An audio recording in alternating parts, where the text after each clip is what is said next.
don't grow on trees. But our new rule for playing makes winning a breeze on Card Shark.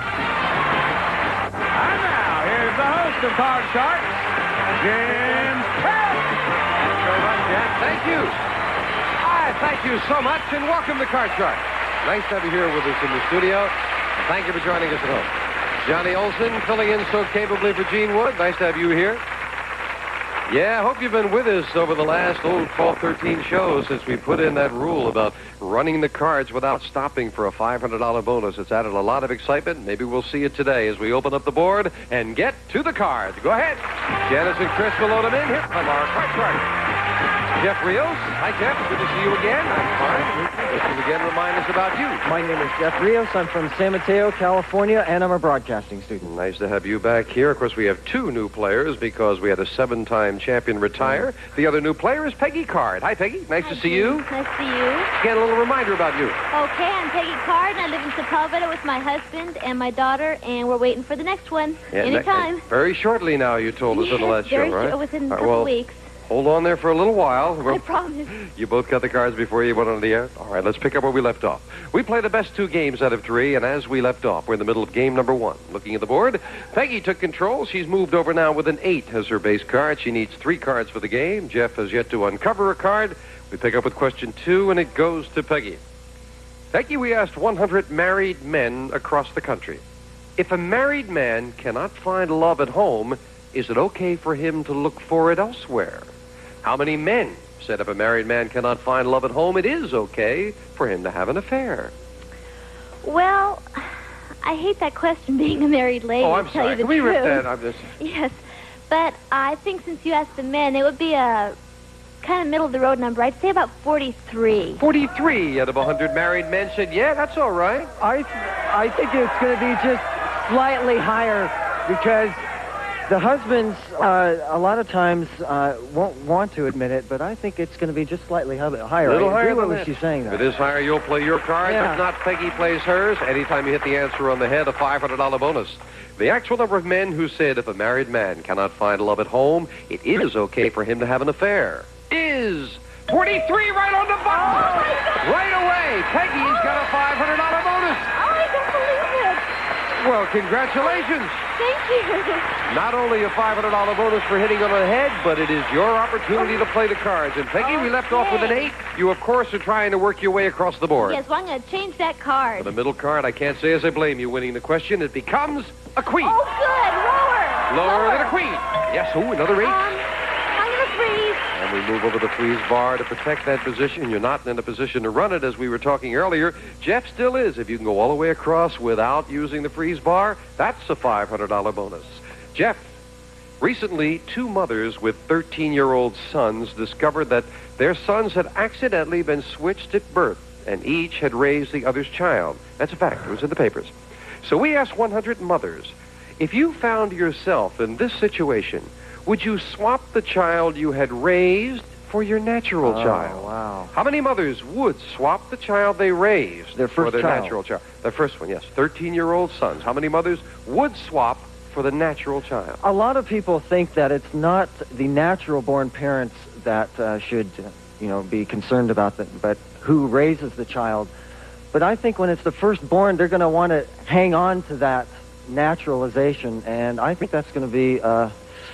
It doesn't say necessarily they were the firstborn. It simply says there were 13-year-old sons and they discovered that they had been switched. How many mothers would swap the child for the natural child? I think that might be a fairly high number, around 68. 68 out of 100 would switch, Okay. Peggy. Well, I think that after I had spent all that time and that love with that one child, that I wouldn't want to change it for a child I'd never seen. And so I think the number would be lower. You say lower. Yes. A lot of agreement in the audience. I tend to agree with you as well. 13 years, that would seem to be the child, but who knows, Jeff? Maybe right. Let's find out. The actual number of mothers who would swap their boy for the natural child is 8. That's all. Very much lower. 13 years, you got a lot of love for that child. Peggy, you've got an 8. That card. Made a good change before. Can she do it again? Yes, a king. Lower. Lower than a king. A 2. Higher for the first game of the match. Yes. Peggy wins game 1. So, Peggy has game 1, $100 for the game, a $500 bonus. A very nice $600 game there for Peggy. Let's quickly set up for game 2. Same 2 decks of cards with the next cards off the top of the deck, starting with you, Peggy. Peggy, we asked 100 United States congressmen in Washington, D.C., which country is a greater threat to our security, the Soviet Union or Communist China? How many congressmen think Communist China is a greater threat? Well, I hear a lot about, especially the Republicans say that you really can't trust the Russians. And we're establishing relations with Communist China. So how many congressmen think that China is a greater threat? Yes, so I think that maybe about 33 would think China's a greater 33 threat. out of 100 felt that way. Jeff, what do you think? I think it's just slightly lower. I mean, communism is something we would really never have to worry about. We're a free country, and with the threat of nuclear war from Russia, I think it's going to be a lot Even lower than that? Yes. The actual number of congressmen who think China is a greater threat to our security is 0, not 1. Interesting. They all felt Russia. Every one of those 100. So Jeff, with some catching up to do, starts with a 9. Change that. Changing the 9 Oh, my to a goodness. 7. Oh, higher. Higher than a 7. No, it's not higher. And right away, Peggy with a free chance and a 4. Okay, higher. Higher than a 4. A 9. Lower. And she may be trying a $500 run on a near middle card. Is she right lower? No. Well, if it's any consolation, you're back at the base card. You can maybe do it next time. We'll find out right after this.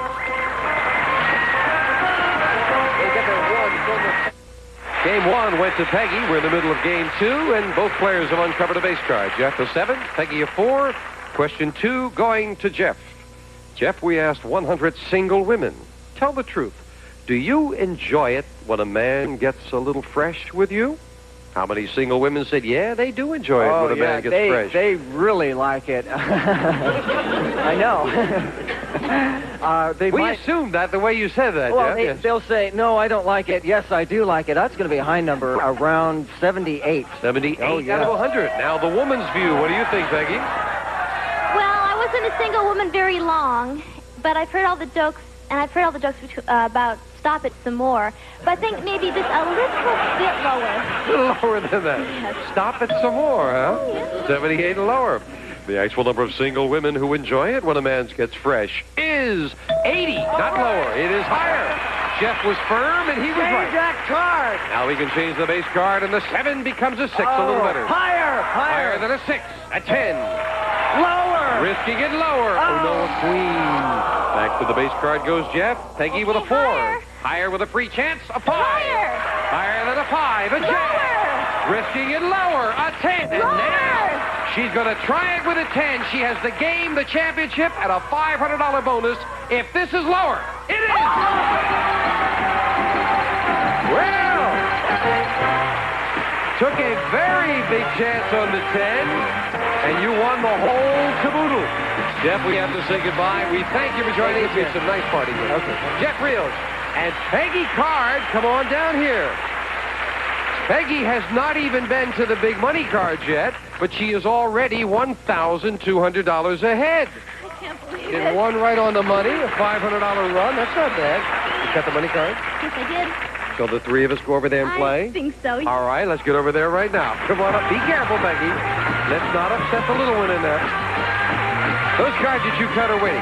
$200 of new money. 3 cards on the bottom line to bet as you will. Up to the second level, we'll give you another $200 of betting money. 3 more cards. Minimum bet's $50 till you get to the top card, the big bet, where you must risk at least half. Good luck. Let's do very well now. Remember, you're on your own, so if you get a double, you don't lose. We'll carry it over.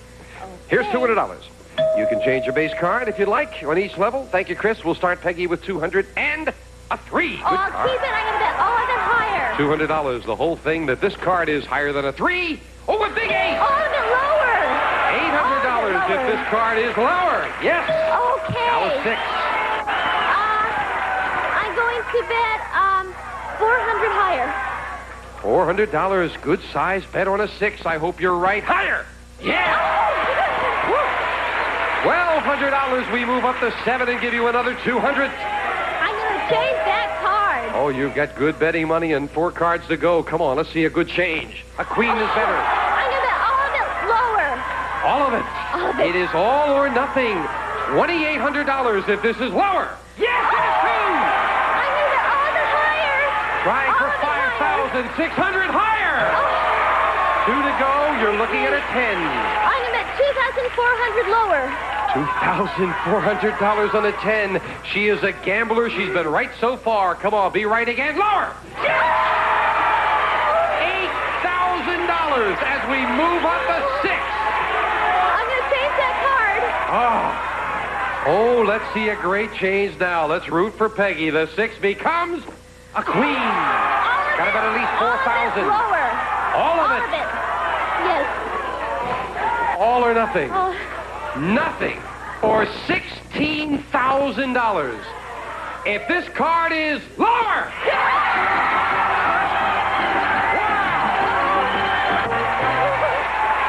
You wanted to pay for the baby in one fell swoop. Come on down here. Way to go. You sit so quietly and you are such a gambler. Well, I started out with nothing. I figured I was 1,200 ahead anyway. You're 12, but you are more than that. You are 17,200 ahead. We'll be right back. Don't go away. That's good. Okay, Peggy, 2 brand new decks of cards. Time to defend the title against a new challenger on Card Shark, Joe McGuire. Hello, Joe. Hi, Jim. How are you? I'm fine. Nice to see you. And won't you tell us about yourself? Well, I'm Joe McGuire. I'm originally from New York City. I'm now living in San Diego, and I work for the United States Coast Guard. Oh, that's right. Are you in the service? Or you work Yes, for the I am. How long have you been in? 16 years. Enjoy it? Love it. Hope so after Yeah, 16 so I don't years. have much right? choice right now. Nice to have you here. You cut the cards? Yes, I did. Then let's get started. All You right. are up against a very gambling champion. And Peggy, we start with you. Peggy, we asked 100 psychiatrists. Generally speaking, do men cry less than women just because they're taught it's wrong for a man to cry? How many psychiatrists believe men cry less because they're taught not to cry? Well, I rarely see men cry at all at anything. And I think it's because they're taught, and I think The psychiatrists... guy who has the budget on this show was just crying a little while ago. Well, poor guy. How many psychiatrists believe men cry less because they're taught not to cry? I would think it would be a relatively even number, about 52. 52 out of 100 psychiatrists feel that way, Joe. What do you think? Well, I tell you, I think psychiatrists really think that men cry less, don't cry as much, and I think it's because it's a machoism that's brought in, and they are men, and I think it's less. Less than that. You don't feel it's because they're taught to cry, or No, I think Or taught not to. I think it's just less. I see, so lower than 52. The actual number of psychiatrists who believe men cry less because they're taught not to cry is 88, not lower, much higher. Yeah, it's kind of ingrained into them. Otherwise, we'd probably be the same as the ladies. And it's supposed to be a good thing for you. Peggy, you've got a 5. Okay, I like that. I'm going to make it higher. Higher than a 5. A queen. And lower. Lower than a queen. Oh, no. Oh, it's not lower. Back to the base card goes Peggy. Joe, you've got a queen. Lower. Lower, he says. A 7. Higher. He's risking it higher. No. Fill in the spaces. No one went anywhere on that one. Joe, we asked 100 bachelors. Have you ever stopped dating a woman just because you started to fall in love with her? How many bachelors admitted they have stopped dating a woman because they were afraid of falling in love? Well, I'm a bachelor, and I'm in love, and I tell you, I wouldn't stop dating, and I think it's a fairly low number, and I say it's about 36. 36 out of 100 have stopped dating because they're afraid of falling in love, Peg. I think that even though this is the age of no commitments and things like that, I think that the number will be a little bit higher. Higher than that. Yes. Think more have stopped. Oh, wait a minute. How That's many right. have stopped? How many bachelors admitted they've stopped dating because they were afraid of falling in love? He said 36. Oh, I think it would be a little bit lower. I'm sorry. No, not at all. No, as long as we haven't given the answer, it's fine. The actual number of bachelors who admitted they have stopped dating a woman because they were afraid of falling in love is 23. Peggy's right. It is less. Okay. It is Peggy, now with a 5 again. I'm going to say it next part's higher. Still likes the 5 higher? No. Oh. Didn't work out. And Joe with a queen. Lower. Lower, he says. A 3. Higher. Higher than a 3. An 8. Freeze. Freezing on the middle card will protect that position for Joe. Can't take you back any further than that. And the challenger has a head start. We'll be right back. We're in the middle of game 1. Peggy with a 5 needs 4 cards. Joe with a lead, but he is up the middle with an 8 now, needing 2 cards. And it is question 3, going to Peggy. Peggy, we asked 100 senior citizens, is it a person's moral duty to provide food and shelter for his parents once they're too old to take care of themselves? How many are too old to care for themselves? How many senior citizens believe a person does have a duty to provide for his elderly parents? Well, I read Dear Abby pretty regularly, and according to all the senior citizens who write in there, they all say that they should, and I agree, and I think about 65 of them would say 65 out of 100 senior citizens say yes, a person has a duty to care for their elderly parents. I think that parents feel that if they take care of their kids when they're younger, that possibly when they get older and they can't do it, that the children should help take care of them, and I think it's a little bit higher. Even higher than that? Yes. The key there is, do they have a duty to do it? Not whether they should or not. Let's find out. 65 and higher. The actual number of senior citizens who think a person does have a duty to provide for his elderly parents is 56, not higher, a little lower. 56 out of 100 felt that way. That means that 40... I better start being good to my kids, Heather. Becky, you've got a 5. Okay, I'm going to stick with it, and I'm going to say higher. You've stayed with it twice, and it hasn't worked out. Is she right this time? Higher? No! Third time it's failed her, and Joe doesn't mind at all with an 8. Higher. Higher, he says on the middle card. Yes, a 10. Freeze. Freezing. Interesting freeze because Joe needs 1 card. Peggy needs 4. Sudden death. Someone has to win the game on this play of the cards. Joe, we found 100 women who have been divorced and are now remarried. And we asked them, did you wear white the second time you got married? How many women said they did wear white the second time they got married? Well, I'm in that position, and I have had more than you one... You look lovely in the gown, Joe. No, not me. I beg your pardon. I'm sorry. I've had more than one wife. Too bad, but I have. And second one, when a woman gets married the second time, I don't think she would wear white. How many did? How many did? I say that's a fairly low number. I'd say probably around 23. 23 out of 100 wore white the second time, Peggy. I think white is a lovely color to wear, and so I'm going to say it would be higher. Higher than that? Yes. If it's lovely, they should wear it, right? Why not? The actual number of women who said they wore white the second time they got married is 10. Not higher, it's lower. Joe, you've got control in sudden death. You need only 1 card. Peggy needs 4. Pass it. He's going to pass it. Peggy, you haven't been able to get off that 5 yet. You better do it now. You need all 4 cards. If you get all 4, you'd also get a bonus for running them. With a 5, you got to get them all. Higher. Higher again. This time it is with a 6. Higher. Higher than a 6. A jack. Lower. Lower than a jack. No, another jack is not lower. It's the same. And Joe wins game 1. It's Sunday. It was tough for Peggy, but of course, when you're by yourself over there, you get credit for the double. But against an opponent, you must call it higher or lower. So it is game 1 of the challenger. Same 2 decks of cards will quickly get into the next game. Peggy, we surveyed 100 women who have become top business executives. And we asked them, in order to get where you are today, did you have to step on a lot of men?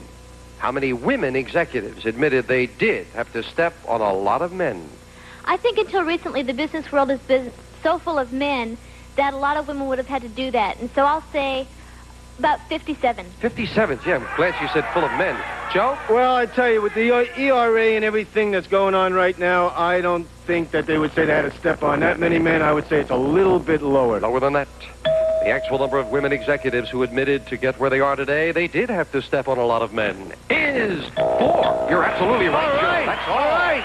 Ability should count more than stepping on people, and in this case it did. Joe, we have 7. Change that card. Changing the 7 to a 4. Good change. Higher. Higher than a 4. A queen. Lower. Lower than a queen. No, a king is not lower.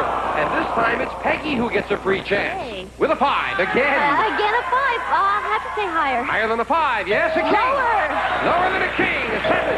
I'm going to freeze. We better freeze that one. It's not doing so well. We'll move over the freeze bar, and we'll be right back right after this.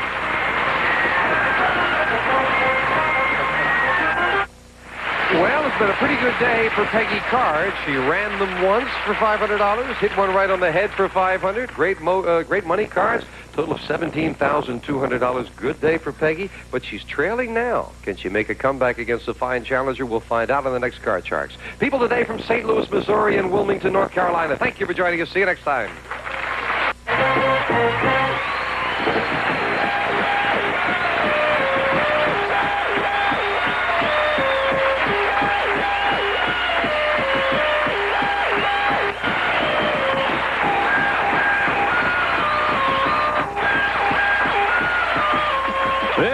Johnny Olson speaking for Card Sharks, a Mark Brooks and Bill Topman production.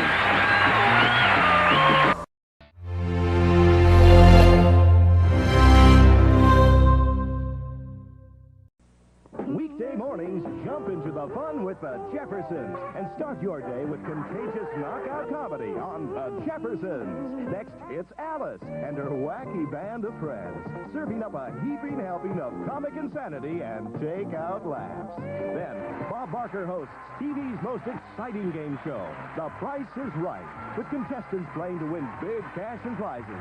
Fun and games weekday mornings. Check local listings for time. It starts with 1,000 people who fly around the world with the best in hotels, food, and travel arrangements. And as long as you're a winner, you continue on. But when you lose, you lose. And we send you home first class. It's the first All-American Ultra Quiz, November 10th.